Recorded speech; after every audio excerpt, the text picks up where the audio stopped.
It's time to go demon hunting, and no K-pop is necessary. Get that stuff out of here!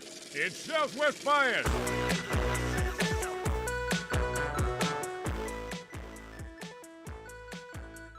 Hello and welcome everybody into another edition of Southwest Bias, brought to you by our friends at the Husband and Wife Law Team. If you've had a serious accident or injury, call the Husband and Wife Law Team first at 602-783-8841 or visit their website at husbandandwifelawteam.com. And we are live from Studio K, brought to you by our friends at Circle K. Become a member of the Inner Circle today for free by downloading that Circle K app. And last night was a proof that sometimes you can face your past and your present straight in the face and show that you can overcome difficult times. We've all been there. We've all had to face an ex or deal with a massive issue that we're going through and try to go all Andy Dufresne and crawl through that 500 yards of crap to get through to the other side. Phoenix Suns did that last night. They faced their past, their present, and their future. They went full Christmas Carol, and they proved again who they are. They battled Luka, DA, and the idea of a super team all head on last night. And Lebron, who they flirted with in the past. Luka and DA obviously represent one of the worst decisions in franchise history in going with Deandre Ayton, a man who has a mentality that is tissue soft. You might as well just call his ass Charmin because, he's two-ply. And soft completely that way. Luka, who has been a better player, but has his flaws that we've seen as well. And LeBron, who is a guy you've chased on multiple occasions and struck out on. And rather than cower in the corner because you did not have your stars, you were massively depleted, your best defensive players weren't on the court, they went head on and took on the Lakers and that past that you have dealt with and that you have faced so many times. And they just took it straight to the Lakers. They took it to these frauds in LA, that just have been a pain in your ass for so long. They took it to them even though the Lakers are supposed to be in title contention and the Suns were supposed to be the laughingstock of the NBA. And the Suns found a way to make Deandre Ayton look like a bigger clown than he's actually been. They said, you know what, Clint Capella, we're going to do you a solid. You're going to have a better stat line than Deandre Ayton after he badmouthed you in fewer minutes. Deandre Ayton looked like a joke. There was not enough crunk juice in the arena to make that guy play better. If you haven't seen that part of the story by Dave McMenamin, they have to write a little fancy message on his water bottle about drinking the crunk juice to unleash the beast. Oops. They must have gotten the recipe a little wrong last night because Dominating ain't dominating. He's not it. It's just not happening. And there's not, it's not joy with it, but it was nice to see you exercise that demon and not let him come in and do something against you. Luka kind of got his, but also couldn't figure out a way to win the game. LeBron looked like Father Time was tapping on his shoulder. Austin Reeves couldn't really figure it out. Even missed the last shot to try to tie it. They're in the Suns, who have let's just say it sucked offensively the 2 games prior to that, found themselves again by actually playing like the Phoenix Suns team that we knew. They battled the president as well. They exercised that demon by beating a super team, which is what their past had been the last few years, and doing it with a group of guys that have no business beating them, especially with Jalen Green still mired in a god-awful shooting slump. And they found a way. When people's faith in this group started to wane, they found another gear. They went back to who they are. They forced turnovers. They got out on the break. They made the older Lakers team have to try to work hard. They played full court defense. They did these things that have defined the Phoenix Suns all season. Things that we really hadn't seen for most of February. And they came out and they got the win. And why was the win important? Not just because it stopped a streak, but because it gave you the series lead on the Lakers. You secured the series win against the Lakers, a team that is only one game ahead of you for that 6th spot. So now if you tie the Lakers, you get that 6th seed. You get in the playoffs. At a time where things looked like it was likely just going to be disappointing with the way it was sliding, they stopped that and they reemerged as that team. And they basically said, okay, we understand it. There's injuries. It's tough. But we also don't care. We know we can be this team. We know that Grayson Allen and Colin Gillespie, the great whites, can go out there and hit threes. Royce O'Neal can show up when needed. Hell, Rasheer Fleming and Oso Ighodaro look like a defensive pairing that is going to be nightmarish for teams in the near future. I mean, Rasheer Fleming went out there and he's taking advantage of every opportunity he's getting thanks to the Dillon Brooks injury. His defensive prowess is exciting to watch out there. What he might be able to do in the long run is exciting. I think he's starting to show you why he's the power forward of the future for this team. In an area where everybody keeps pounding the table, it's so important. Guess what? Since he's gotten this opportunity, I think it's over the last 5 games, he's shooting 41% from deep. He's found that 3-point shot. He's playing unbelievable defense, in particular last night against the Lakers. He locked up LeBron a couple times. He did an admirable job on Luka. This guy has shown up. He's shown you that, you know what, some of the fear of the future maybe might not be as bad as you thought. Because there is young talent and he is developing, and the plan that they put him on seems to have worked and put him in a position to succeed when he's needed. Last night was a big deal for the Phoenix Suns. And you look at it and you go, okay, well, can they sustain it? Well, guess what? After having one of the toughest strengths of schedule for most of the season, for the rest of the year, they have the 24th hardest schedule in the league. That is a big deal. The next 6 games are against sub 500 teams. Devin Booker is supposed to be reevaluated this weekend. You don't play again until Tuesday. You might get Devin Booker back. Maybe finally things are starting to set up where you can find some success. Jalen Green can't shoot any worse. Let's be honest. It is almost statistically impossible for him to shoot worse. And he's had to do it without Devin Booker, the guy that the offense was built and predicated on, that was supposed to be next to him. So his quality of shots have dipped significantly, especially without Dillon Brooks out there. You get Devin back, Jalen maybe can find a rhythm. All of a sudden, again, things start looking up for this team. There is a lot that could come with what they were able to do last night. What they are able to figure out. Oso Ighodaro's emergence as being a truly impactful defensive player and an aggressive offensive player, at least in terms of his drives and his dunks, and his ability to pass, has tilted certain games. And last night in particular, I think it did as well. And then this pairing with him and Rasheer Fleming is another aspect that could change things. I did not think I could get this much hope from one victory.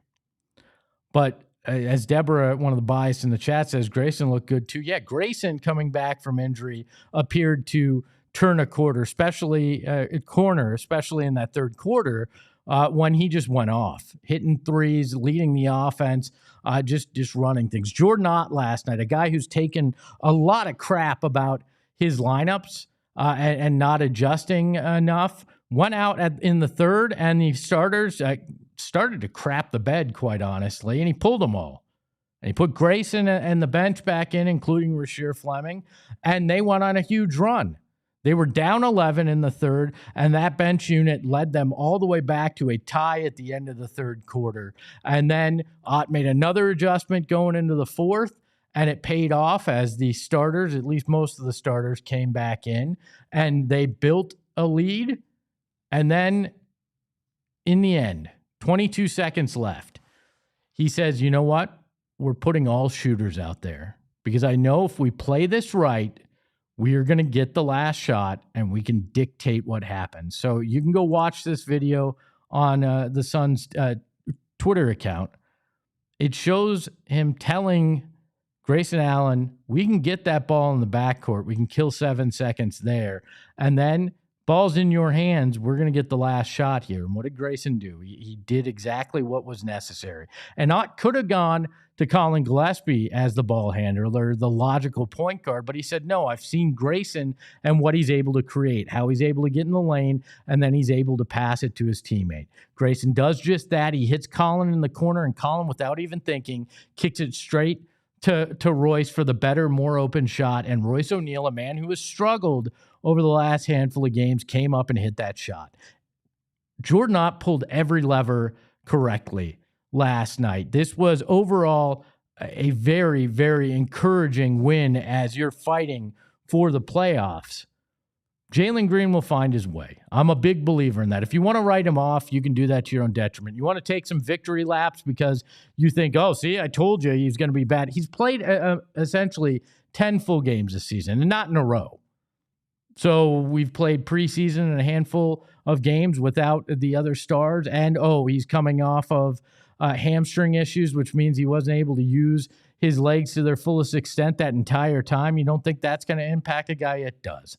So don't write Jalen Green off yet. This Suns team exercised a hell of a lot of demons last night. They restored some faith that was starting to wane. And they've set themselves up yet again to make a run as the schedule gets softer in March, and they set them up for the playoff push. But maybe that's just my Southwest bias. We welcome in a man that doesn't need the crunk juice, that doesn't have to be soft to get his job done or not get his job done. He's never compared himself to Clint Capella, and he's never disappointed. Well, that's a lie. He does not usually disappoint us here in Phoenix. It's the mustache behind the Mac. It's Noah. Hello. Noah? I'm good. How are you, Espo? Good. Do you believe in the Suns? I know they're not your first love. There's other basketball loves. But you believe in them after what we've seen? Yeah, I think even from the start of the season, you could tell. You're like, okay, this team is different. They operate differently, especially considering what it was last season. Yeah, just a complete 180. And no matter who's on the court, it seems like they really got the guys that they wanted to fit well into the system, and it seems like everyone's filling their role pretty well. Yeah. I want to thank you personally because you left as producer. You were the jinx, and now they've turned it around on the Suns show. So thank you for your service, my friend. I really do appreciate that as well. No problem. I brought all my bad luck over to the Cardinals side. I want to welcome in the bias in the chat. Got to say hi to Deborah. We've got to say hi to Shaft. Hello. The whole family up in there. Hit that like button right now. Hit it right now. We got to get that up to at least 25 before we go off air here. And you know, I gotta say, there's some great comments in there. Deborah, of course, is the one Noah puts up first. Is Noah Ball Knower there. So PBTR says Lakers have no heart. Metal Cop talks about Fleming looked good. Now man a few minutes each game, so his confidence can also grow. I don't know if we're going to see that yet, but I'm hoping that we will as well. I really am hoping to. Hello says, I thought you guys said you were going to stop talking about DA. Deandre Ayton puts his foot in his mouth right before a Suns game and then plays like crap against the Suns. I'm not going to not talk about him. I'm not going to randomly bring him up and throw a stray his way, but he shot himself in the foot and he made himself fair game for the rest of us going into that game. So you know what? Not my problem. I'm going to talk about him when it warrants it, especially when it involves the Suns. But a big thank you to all of the bias. Really appreciate you. Like I said, hit that like button. If you have not hit that join button, make sure to do that. Become a supporter club member today. Unlock emojis, unlock exclusive content, get a free super chat every month, just $5 for the full month. You can't get that kind of value anywhere else. There is one thing I want to talk about before we get to halftime.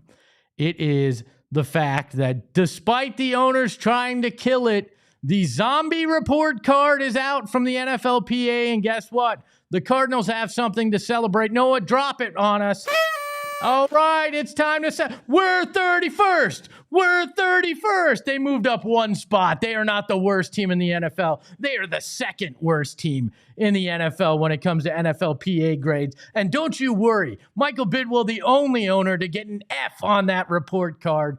Yeah, the owners can try to kill it off, but it's going to find a way to get leaked and returned from the grave. And it was not pretty for the Cardinals in any way, shape, or form. Noah, you were in Indy. What was kind of the feeling and the response to this? I'm guessing no shock. Yeah. We knew that it was going to be around the same area. I think that the announcement and the groundbreaking of the new facility will help that in the future, but it's still 3 years away. Yeah. Or 2 years away now. But, it'll continue to go up a little bit, but that was about what I was expecting it to be. Hey, at least the defensive coordinator they brought back got a C. Yeah, yep. I mean, I just love the owners put so much effort, including Michael Bidwell, into killing this off, and they couldn't kill it off. It still reared its ugly head, and it will continue to. It is time for halftime. On the other side of the break, I talk with former Suns head athletic trainer and former Pelicans head athletic trainer Aaron Nelson. We debate and talk about what it's actually like to be an athletic trainer, and can you actually prevent injuries? Because a lot of people want to point fingers at the Suns training staff. Aaron gives us a good idea about how that is real or not real when it comes to fan perspective right after this. Gotta tell you about my friends over at Window Depot. They are more than just a window store. And while a lot of slogans are just that, a marketing slogan, it is not. When it comes to Window Depot, if you have a project that you need to get done at your home, Window Depot is here to help. They've got flooring now. Down in their Tucson location, it's already in stores. It's coming to the other 6 state locations throughout this year. So check it out. You're going to want to do that. Plus, they've got cabinets. They've got countertops. They've got windows, if that is what you need. And they have designers that are willing to help you for free. So if you've got a place, a spot in your home that you're looking to redo in the new year, Window Depot is where you need to go. And the best part is you can order it online and you can pick it up in store. It's the favorite of contractors and everyday people. So visit thewindowdepot.com to get started on your next project. And no, that was not Noah trying to get home after returning from the combine last night and knowing he had to be here in the morning. No, that is the sound of Phoenix Raceway. They've got the IndyCar, NTT IndyCar Series, and NASCAR on the same weekend. Next weekend, March 5th through the 7th, you are going to want to be out there because Phoenix Raceway is the most beautiful venue in all of sports. I'm not just talking Arizona. I'm talking all of sports. It's built in to a mountain, and you can actually watch the race from the actual mountain. There are seats in the mountain. You're going to want to be there, and that's not all, though. You can get the best access in all of sports. When you can go inside the garage, you can walk the track, you can meet the drivers, and you're going to get a pre-race concert. It is so much entertainment packed into one weekend, and you can do that by upgrading to the Desert Diamond Casino infield experience. You got to do it now because tickets are going faster than the cars themselves. Excited to welcome in Aaron Nelson, former VP of Health and Performance for the Phoenix Suns, also was the VP of Health and Performance for the New Orleans Pelicans, a friend of mine from back in my Suns days. Aaron, how are you, my friend? Great, Espa. How you doing? Thanks for having me.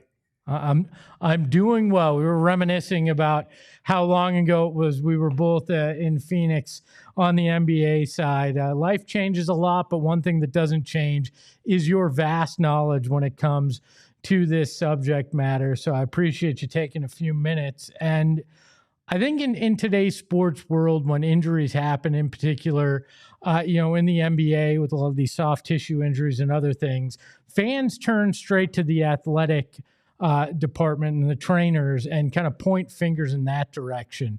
But how difficult is it when you're sitting there as a head athletic trainer to try to keep, 15, 18 guys healthy and at the top peak of performance when you have an 82 game schedule?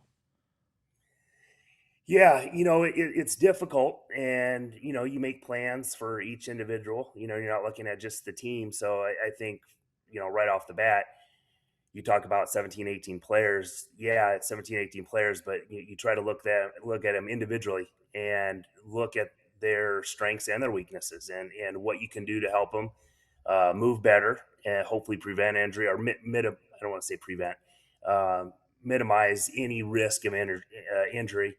And then, if they do get hurt, trying to get them back, and everybody moves a little bit different. Everybody has a little bit different of a motor.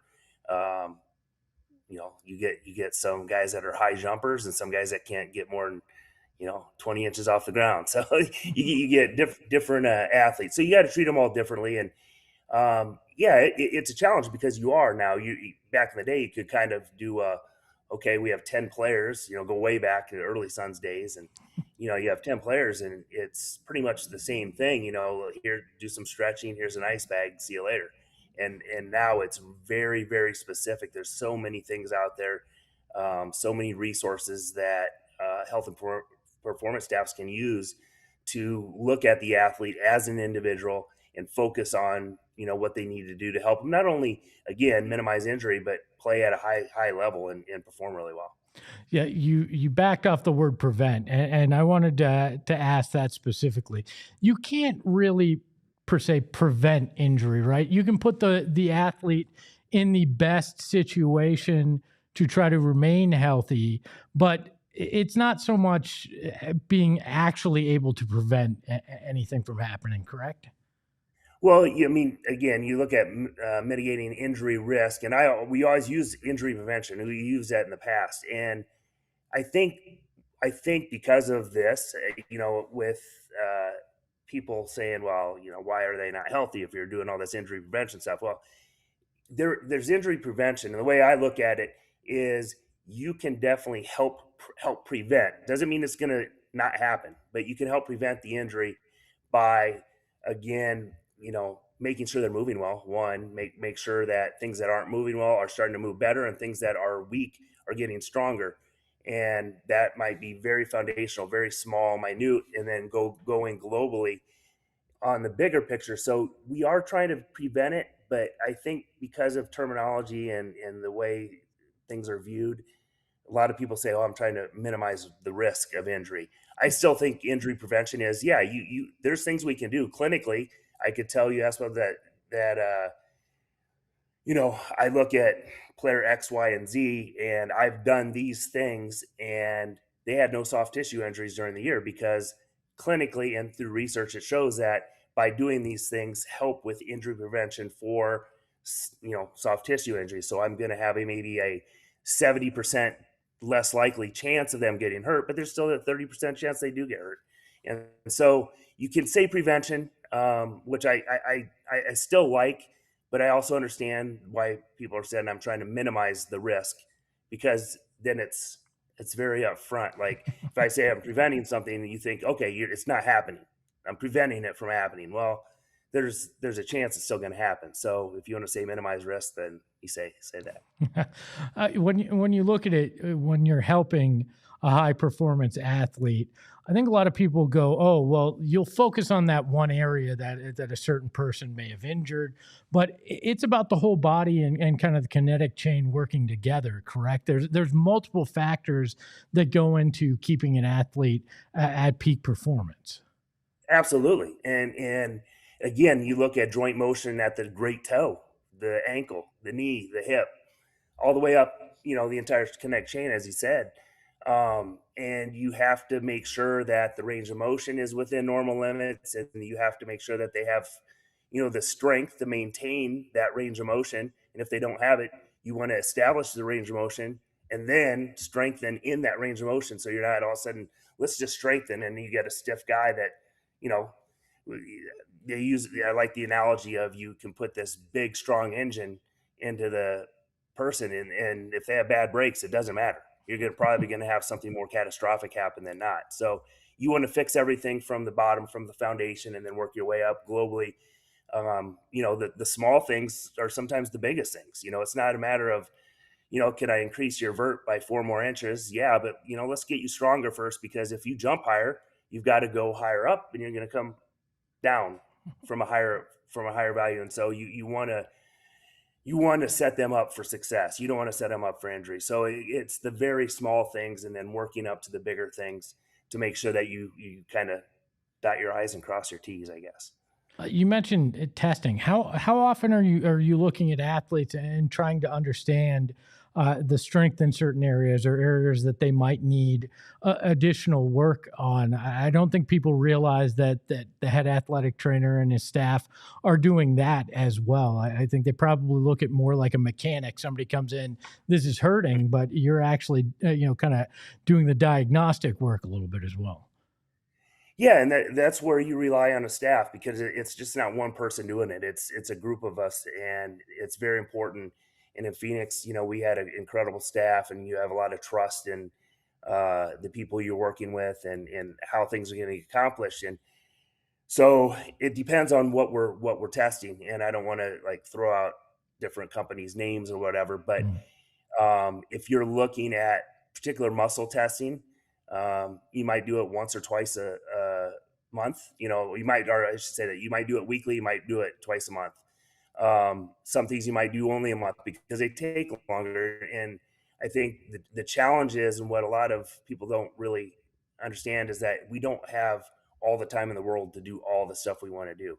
Players, if practice is at 11 o'clock and a player comes in at 10 and practice starts at 11, they're getting dressed. They might be eating breakfast. They're doing a lot of different things. And typically, as the director or the athletic trainer, you're trying to have a schedule for everybody, and everybody knows where they're supposed to be, where they should be, whether it should be on the table, on the court with the PD coach, maybe with a massage therapist, whatever that is. It's planned out ahead of time. But if one person shows up late or doesn't show up, it might push the other guys in one group. So that can be a challenge.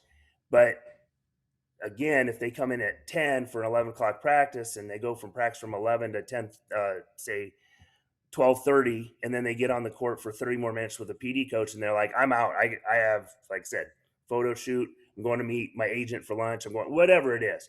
You end up getting, not enough time. So you might plan out, like this day, we might be testing ankle proprioception with a device we have. And you might get, of the 18 guys, you might get 7. And then, so now that's on Monday, then Tuesday, you might get 3 more. And then Wednesday, you might get 3 more. And until that week, it's taken a whole week to get the whole team.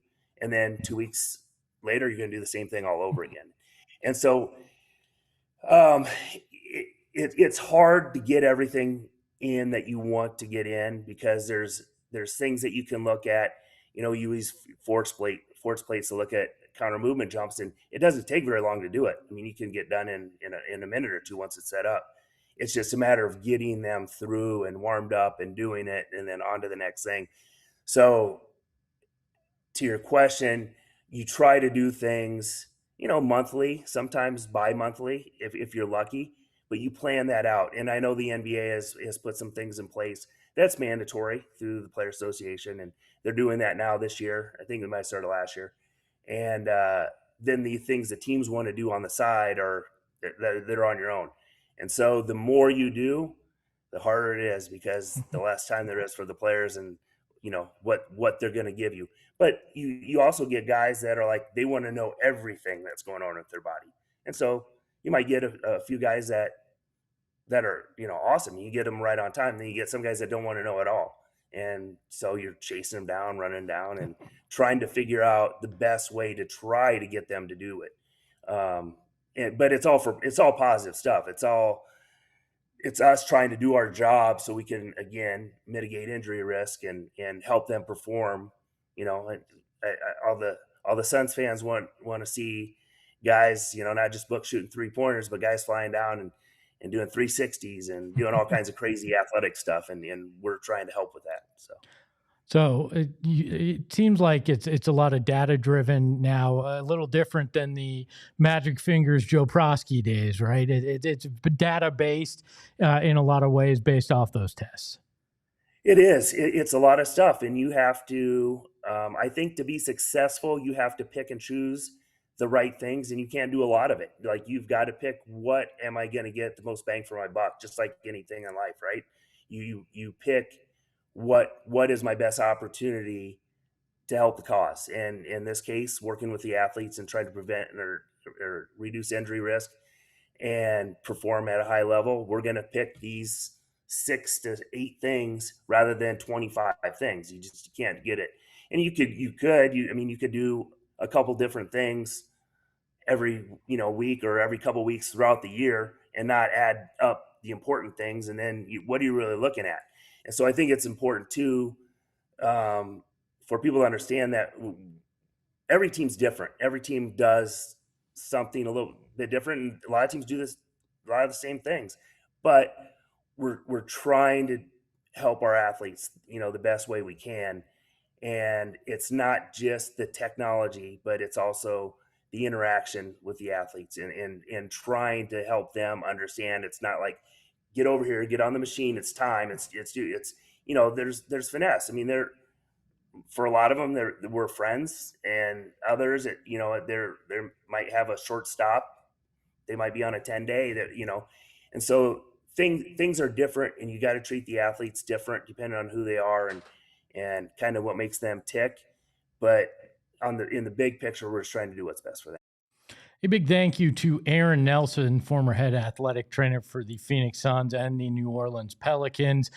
There's an extended version of that interview where he also talks about that time he had to patch up Steve Nash's nose and with the clock ticking in a playoff game, and the time that Steve Nash threw his tooth to him. So that'll be dropping this weekend, both on YouTube and on the Suns, the PHNX Suns audio feed Sunday.